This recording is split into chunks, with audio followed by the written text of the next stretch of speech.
चलिए बुलेटिन की शुरुआत करेंगे अहम खबर के साथ। तो चंडीगढ़ में कल SYL को लेकर अहम बैठक। आपको बता दें कल शाम 4 बजे ताज होटल में महत्वपूर्ण बैठक होगी। केंद्रीय जल शक्ति मंत्री बैठक की अध्यक्षता करेंगे। बैठक में हरियाणा पंजाब के मुख्यमंत्री भी मौजूद रहेंगे। मुख्य सचिव समेत बाकी अधिकारी भी इसमें शामिल होंगे। तो सुप्रीम कोर्ट ने केंद्र को SYL का निर्माण कराने की जिम्मेदारी दी है। तो बड़ी खबर आपको बता दें, चंडीगढ़ में कल SYL को लेकर महत्वपूर्ण बैठक होगी। कल शाम 4 बजे ताज होटल में यह बैठक होगी। तो केंद्रीय जल शक्ति मंत्री बैठक की अध्यक्षता करेंगे। बैठक में हरियाणा पंजाब के मुख्यमंत्री भी मौजूद रहेंगे। मुख्य सचिव समेत बाकी अधिकारी भी इस बैठक में शामिल होंगे। सुप्रीम कोर्ट ने केंद्र को SYL के निर्माण कराने की जिम्मेदारी दी है। तो कल महत्वपूर्ण ये बैठक होनी है।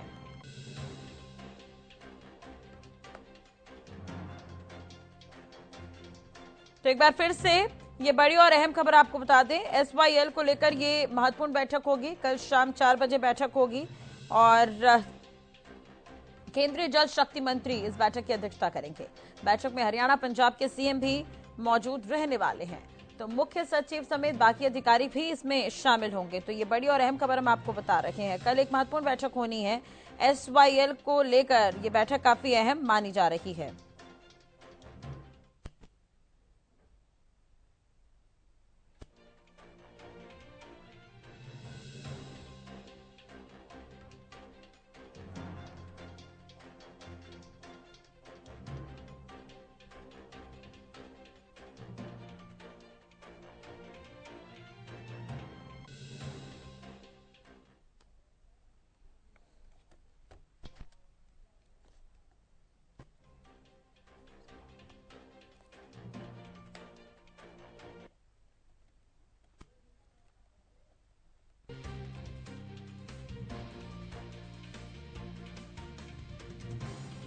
चलिए इसी खबर पर ज्यादा जानकारी के लिए बात करेंगे। हमारे साथ खास मेहमान जुड़े हुए हैं। प्रवीण अत्रे मीडिया प्रभारी हैं और केवल ढींगरा जी कांग्रेस की तरफ से बात रखेंगे। इसके अलावा मनोज राठी जो कि आम आदमी पार्टी की तरफ से बात रखेंगे। बहुत बहुत स्वागत है आप सभी का। सबसे पहले तो हरियाणा न्यूज पर प्रवीण जी, सबसे पहले मैं आपके पास ही आना चाहूंगी। सर, बैठक को लेकर जानकारी आपसे चाहेंगे, क्या कुछ खास रहेगा इस बैठक में? शाम 4 बजे ये बैठक होने वाली है।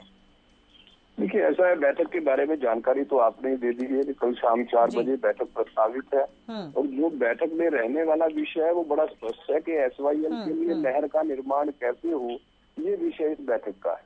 माननीय सुप्रीम कोर्ट के दिशा निर्देश अनुसार ये बैठक है, क्योंकि माननीय सुप्रीम कोर्ट ने स्पष्ट तौर पे कहा था कि दोनों पक्षों को बिठा के आपसी सहमति से इस निर्णय पे पहुंचा जाए कि SYL का निर्माण हो, क्योंकि SYL का निर्माण बहुत महत्वपूर्ण है। हरियाणा प्रदेश का किसान पिछले 50 वर्षों से अपने हक के पानी का इंतजार कर रहा है। अब पहले स्पष्टता ये होनी जरूरी है कि नहर का निर्माण हो और पानी का बंटवारा कैसे होगा, इसको माननीय सुप्रीम कोर्ट ने भी बड़ा स्पष्ट तौर पे कहा है कि नहर के निर्माण के बाद इस बात को तय किया जाएगा कि पानी किस तरह से हरियाणा को मिले। तो पहला कदम नहर का निर्माण है, जिसके लिए ये बैठक होने जा रही है। चलिए ठीक है, ये बैठक काफी अहम भी है क्योंकि काफी समय से इस पर समाधान निकलने का इंतजार किया जा रहा है और हरियाणा पहले ही कह चुका है कि पानी की बात तो अभी फिलहाल नहीं की जा रही, कम से कम नहर का निर्माण ही किया जाए। ठीक है, केवल जी भी हमारे साथ बने हुए हैं। केवल जी, मैं आपके पास भी आऊंगी, लेकिन उससे पहले मैं मनोज जी से पूछ लूंगी। मनोज जी, क्या लगता है कल की इस बैठक में समाधान निकल सकता है? कल पंजाब के मुख्यमंत्री भी रहेंगे और हरियाणा के मुख्यमंत्री भी रहेंगे बैठक में। देखो, हमने तो कई बैठकें देखी हैं, सालों से हम बैठकें देखते आए हैं कि कितनी बार बैठकें हुई हैं। कोई भी नेता आज तक है इस समस्या का समाधान करने के लिए आगे आए नहीं।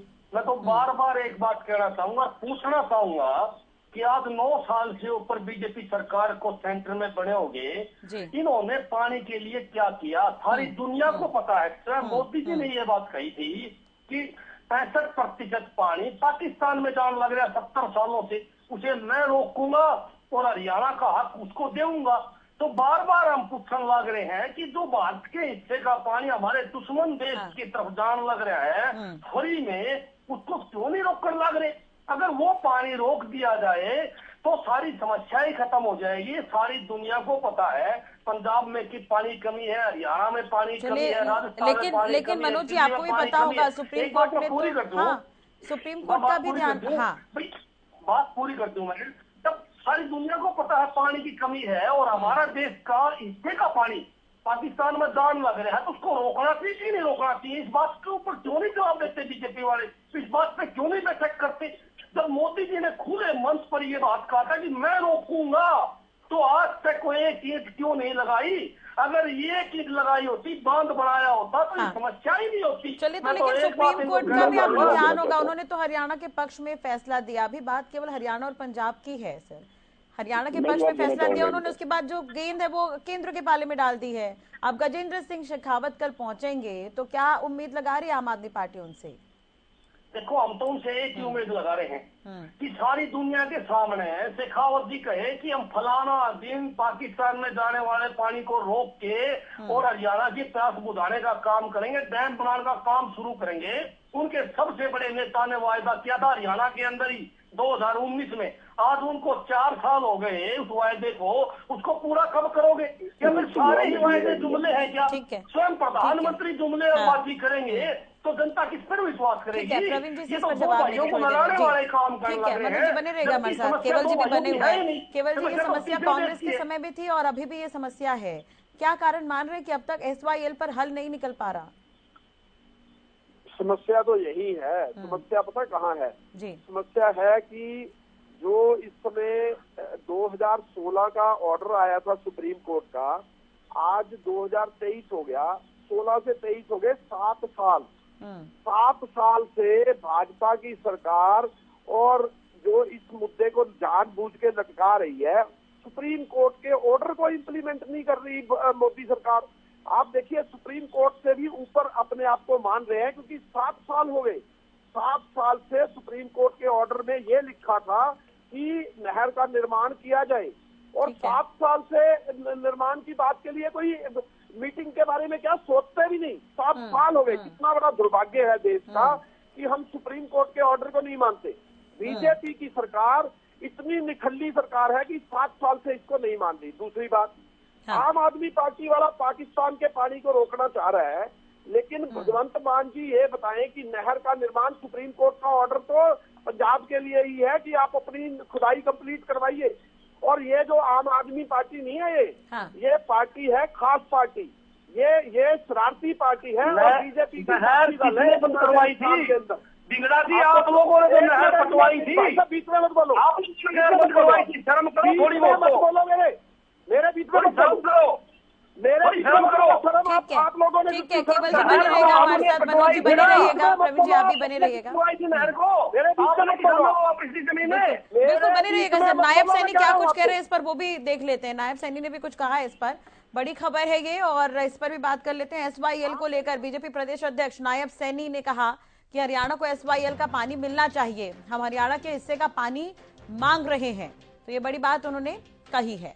नायब सैनी ये कह रहे हैं कि हम हरियाणा के हिस्से का पानी मांग रहे हैं, जबकि पंजाब का स्टैंड ये है कि हम एक बूंद भी पानी नहीं देंगे, हमारे पास पानी नहीं है। दरअसल पंजाब का ये स्टैंड है। अब हरियाणा इस पर ये कह रही है कि पानी तो हम मांग नहीं रहे, लेकिन एक नहर जो है बनाने की बात सुप्रीम कोर्ट की तरफ से कही गई थी, उसे पूरा कर लिया जाए। कल ये महत्वपूर्ण बैठक होनी है, उससे पहले इस तरह के रिएक्शन भी सामने आ रहे हैं।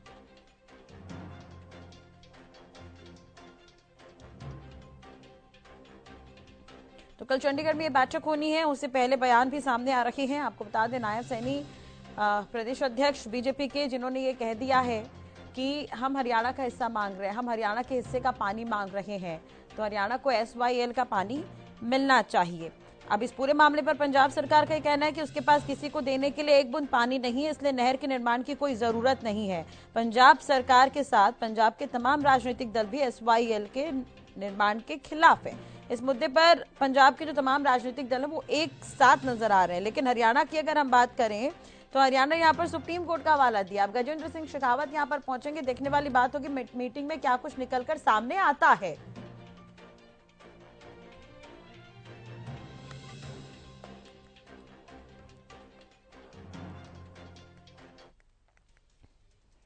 इधर SYL को लेकर बोले पंजाब कांग्रेस अध्यक्ष राजा वडिंग, केंद्र के साथ दोनों राज्यों की मीटिंग से पहले बयान, जब पानी नहीं देना ही नहीं तो नहर निर्माण क्यों?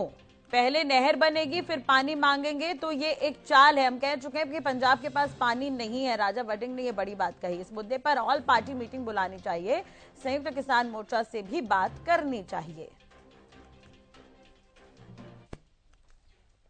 लोग इस बात के पक्ष में हैं कि भाई पंजाब का पानी किसी भी कीमत पे किसी और राज्य को नहीं जाना चाहिए, क्योंकि हमारे पास पानी है नहीं। चाहे वो एसकेएम कर रहा है, चाहे वो हमने किया, चाहे कोई और कर रहा है, क्योंकि मेरे को नहीं लगता कि आज की डेट में पंजाब का कोई भी व्यक्ति इस फैसले के पक्ष में है कि पानी हरियाणा को जाए। हर व्यक्ति चाहता है कि हमारे पास पानी नहीं है, और अपना अपना उनका लड़ने का, प्रोटेस्ट करने का तरीका है। मैं तो ये चाहता था कि, इसलिए मैं हमेशा कहता था कि एक सब पार्टी को बुलाकर मीटिंग बुलानी चाहिए, उसमें ये किसान मोर्चा के लोग भी शामिल होने चाहिए, फिर एक साझी राय बननी चाहिए। जो साझी राय बनेगी उसको लेकर आगे बढ़ना चाहिए। चलिए, तमाम मेहमान हमारे साथ बने हुए लगातार, उनसे दोबारा से बातचीत करेंगे। प्रवीण जी, आपने भी सुना राजा वड़िंग ये कह रहे हैं कि पंजाब के पास तो पानी है ही नहीं, तो हम पहले नहर तो बनाना ही नहीं चाहिए। और दूसरी तरफ जो पंजाब के कुछ किसान हैं वो प्रदर्शन भी कर रहे हैं और इस बैठक का विरोध भी करने वाले हैं, उसे लेकर क्या कुछ कहेंगे सर? राशि, पहले तो निवेदन करूंगा कि जब मैं आप बोलूं तो कोई भी साथी बीच में डिस्टर्ब ना करे। ठीक है सर। दोनों राजनीतिक दलों का चरित्र उनके प्रवक्ताओं ने जब यहाँ पे बात की तो हरियाणा की जनता ने देख लिया होगा। पहले बात करूंगा राजा वड़िंग की। राजा वड़िंग शायद ये जानते नहीं है कि माननीय सुप्रीम कोर्ट ने अभी कहा है कि नहर का निर्माण पहले हो, और नहर का महत्व क्या है ये पंजाब का राजनेता समझेगा नहीं, क्योंकि ये विषय विशुद्ध रूप से हरियाणा से जुड़ा हुआ है। और जो लोग हरियाणा में राजनीति कर रहे हैं, भले ही वो कांग्रेस पार्टी है या आम आदमी पार्टी है, इन लोगों का चरित्र हरियाणा विरोधी रहा है। वो बताता हूँ कैसे। पहली चीज के जो हमारी भाखड़ा नहर है, जिसके जरिए हमें भाखड़ा से पानी मिल रहा है, उसको बने हुए लगभग 60 साल के करीब हो गए। वो इस स्थिति में पहुंच चुकी है कि कल को अगर वो नहर डैमेज हो जाए तो हरियाणा को जो भाखड़ा का पानी मिल रहा है वो बहुत बड़ी समस्या हरियाणा के लिए पैदा हो सकती है। तो एक अल्टरनेट चैनल होना हमारे लिए वैसे ही बहुत जरूरी है। तो पहला विषय तो ये है कि नहर का निर्माण क्यों होना चाहिए। दूसरा विषय आ जाता है एसवाईएल का पानी। कांग्रेस के प्रवक्ता यहाँ पे ये कह रहे थे कि साहब 2016 में माननीय सुप्रीम कोर्ट का निर्णय आया और भारतीय जनता पार्टी ने अभी तक कुछ क्यों नहीं किया। पहले इनको ये बताता हूँ कि इस नहर के निर्माण के लिए, इस पानी के लिए भारतीय जनता पार्टी ने क्या क्या किया। 2002 में माननीय सुप्रीम कोर्ट का निर्णय आया था, ये इस मित्र को ये पता होना चाहिए। और उस वक्त की पंजाब की कांग्रेस सरकार ने विधानसभा में जल समझौते रद्द करने का एक बिल लाके प्रयास किया कि ये मामला लटक जाए। मामला चला गया माननीय राष्ट्रपति के पास, माननीय राष्ट्रपति ने भेज दिया सुप्रीम कोर्ट के अंदर उनकी सलाह के लिए। उस वक्त हरियाणा में भूपेंद्र सिंह हुड्डा 2004 से 2014 तक मुख्यमंत्री रहे, जिन्होंने इस विषय पे एक कदम नहीं उठाया। भारतीय जनता पार्टी की तत्कालीन जो हमारे विधानसभा में सदस्य थे, उन्होंने पंजाब सरकार के जल समझौते जब वो विधानसभा में लेके आए, उसके विरोध में विधानसभा की सदस्यता से इस्तीफा दे दिया था। जब 2014 में मुख्यमंत्री मनोहर लाल मुख्यमंत्री बनते हैं, वो जो प्रेसिडेंशियल रेफरेंस के लिए विषय गया हुआ था, उसके ऊपर अर्ली हियरिंग हो, उसके ऊपर माननीय सुप्रीम कोर्ट अपना निर्णय दे, इसके ऊपर कदम उठाया मुख्यमंत्री मनोहर लाल ने। बाकायदा केंद्र को 2015 में पत्र लिखा, केंद्र सरकार से निवेदन किया कि माननीय सुप्रीम कोर्ट के अंदर अर्ली हियरिंग की एक पेटिशन लगाई जाए, जो सरकार ने लगाई। और नतीजा ये हुआ कि नवंबर 2016 में हरियाणा के हक में तीसरी बार माननीय सुप्रीम कोर्ट का निर्णय आया। ये तो किया है भारतीय जनता पार्टी की सरकार ने। कांग्रेस 10 साल चुप क्यों बैठी? ये सवाल आप कांग्रेस के प्रवक्ता से ठीक है, केवल जी से पूछ लेते हैं। केवल जी, आप इस चीज को समझिए कि अब पंजाब कांग्रेस ये कह रही है कि उनके पास पानी है नहीं, तो पानी देने का तो सवाल ही नहीं उठता, हम एक बूंद पानी नहीं देंगे। अब पंजाब कांग्रेस क्या हरियाणा कांग्रेस अलग है? हरियाणा के हक में क्या बात करेगी कांग्रेस यहाँ पर? ये आपने सवाल सुन लीजिए मेरी बात, अगर पूरी होने देंगे तो समझ भी आ जाएगी। बिल्कुल सर, 2014 के बाद 2 साल में इन्होंने अर्ली हियरिंग लगा के फैसला कर लिया। ये फैसला सुप्रीम कोर्ट का 2004 से शुरू हुआ था और 16 में आके खत्म हुआ। और इसके बीच में मनमोहन सिंह जी का रोल था। उन्होंने इसके कोर्ट में जाके लगाया था। बीजेपी ने कब लगाया? बीजेपी ने तो तो किया ही नहीं। सर, तो पंजाब कांग्रेस की तो अलग बात कर रही है, पंजाब कांग्रेस के हरियाणा कांग्रेस के अलग अलग है। कोई कदम उठाया झूठ भी बोलते हैं और ठीक भी है। 10 साल लगता केवल जी, मेरा एक ही सवाल है सर, सुप्रीम कोर्ट 10 आप साल पंजाब में ये समझिए, आप कांग्रेस भी इस मुद्दे पर एकजुट है, आम आदमी पार्टी भी इस पर एकजुट है, तो हरियाणा के हक में कहाँ बात कर रही है कांग्रेस? आपने तो उल्टा हरियाणा का नुकसान किया लगातार। आप अपने कांग्रेस के राजनेताओं को संतुष्ट करने के लिए हरियाणा के हितों से खिलवाड़ करते रहे। दबा के फायदा मिलता है, तो इन्होंने मेरी आवाज दबानी है, क्योंकि इन्होंने मेरी आवाज पूरी जाने नहीं देनी, क्योंकि शरारत करते हैं ना। झूठ बोलोगे तो बात ये है कि हरियाणा के हक में कहाँ बात कर रही है? ये कह रहे हो कि मनमोहन सिंह ने किया, मुझे बता दीजिए क्या किया था मनमोहन सिंह ने? झूठ भी मुझे ये बताइए कौन सी पिटीशन लगाई थी और कब लगाई थी मनमोहन सिंह सरकार ने, बता दीजिए आप। सुप्रीम कोर्ट के मैं ऑर्डर तो को सिंपल सवाल पूछ रहा हूँ आपसे, आप मुझे वो तारीख बता दीजिए जब मनमोहन सिंह सरकार ने सुप्रीम कोर्ट में कोई पिटीशन लगाई थी, उसकी तारीख बता दो यहाँ पे जनता को, जनता समझ जाएगी। आपको बताइए किस तारीख को लगी थी पिटीशन? कोर्ट के ऑर्डर की उल्लंघना कर रही है, जनता को गुमराह करने का प्रयास कर रहे हैं। ऐसे में चर्चा नहीं हो पाएगी सर। सरकार ने कोई पिटीशन लगाई होती उल्लंघना ठीक है, प्रवीण जी प्लीज, केवल जी एक ही सवाल है, हरियाणा के हक में कहाँ बात कर रही है कांग्रेस? इनकी बात वो करते पत्र इसीलिए लिखा गया था क्योंकि आपने खिलवाड़ किया प्रदेश के साथ, प्रदेश के हितों के साथ खिलवाड़ किया आपने अपने कांग्रेस की पंजाब इकाई को खुश करने के लिए हरियाणा के हितों के साथ खिलवाड़ किया, मिला हुआ है इनके साथ, यही आपने काम किया है। अगर हरियाणा मुझे डेट बता दीजिए किस डेट को लगाई थी मनमोहन सिंह सरकार ने? प्रवीण जी आप बात सुन लीजिए एक बार सर, केवल जी क्या कहना चाह रहे हैं? बिल्कुल एक ही सवाल है सर, उनका जवाब शॉर्ट में सुन लेते हैं। प्रवीण जी प्लीज, प्रवीण जी प्लीज, ठीक है प्रवीण जी प्लीज, उनसे तारीख पूछ लीजिए कौन सी तारीख को लगाई थी मनमोहन सिंह ने? प्रवीण जी प्लीज उनका जवाब सुन लीजिए सर, फिर ठीक है केवल जी। 7 साल हो गए बीजेपी की ढीठता और बेशर्मी देखिए। ये पूछिए कौन सी तारीख को लगाई थी मनमोहन सिंह ने? राष्ट्रीय मेरा निवेदन है, इनसे एक डेट पूछ लीजिए कि कब लगाई थी पिटीशन डॉक्टर मनमोहन सिंह सरकार ने, पूछिए इनसे। ये कुछ भी झूठ बोल रहे हैं। ऐसे चर्चा नहीं हो पाएगी, लेकिन यही है सवाल कि कल तो उम्मीद तो करेंगे कि इस बैठक में कुछ तो भी सॉल्यूशन निकले, क्योंकि काफी समय बीत चुका है। अब ऐसे में एसवाईएल का मुद्दा ऐसे ही खींचता रहेगा, कभी सुप्रीम कोर्ट के पास, कभी केंद्र के पास, कभी राष्ट्रपति के पास। अब केंद्र के पास है तो केंद्र से उम्मीद यही की जा रही है कि इस पर हल निकले। चलिए बहुत बहुत शुक्रिया जुड़ने के लिए। प्रवीण जी आपका भी बहुत बहुत धन्यवाद सर, केवल जी आपका भी बहुत बहुत शुक्रिया, मनोज जी आपका भी बहुत बहुत धन्यवाद।